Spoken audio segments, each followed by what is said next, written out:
Chapter 10. Unseen Scars, Unbroken Spirit. The morning training sessions continued, a secret ritual that began every day at 3:30 a.m. Paris, with his silent strength and fierce heart, was becoming a legend among the three men who knew his secret. Robert, Claude, and Jake were now a team, united by their shared faith in a horse with a broken past. Every morning Robert would watch as Paris broke the track record, his breath catching in his throat, not in fear of his leg breaking, but in awe of his spirit. Claude, the once cynical trainer, now spoke of Paris with a kind of reverence, a testament to the horse's ability to defy logic. Jake, the jockey, had a connection to Paris that was almost telepathic. He could feel the horse's every emotion, his desire to run, and the silent fire that burned within him.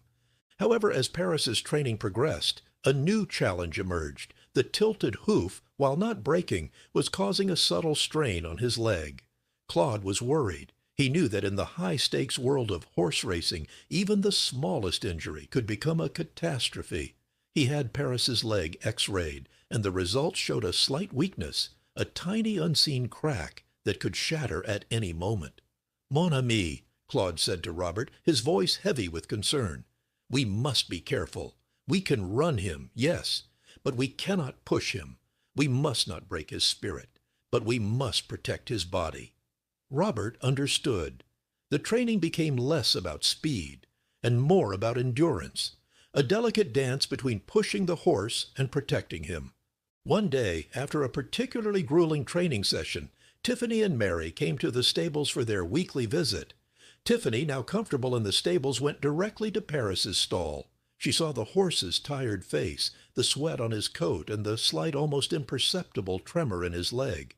Tiffany, with an intuition that went beyond words, seemed to sense his pain. She didn't speak. Instead, she put her small hand on his leg, a gentle, soothing touch.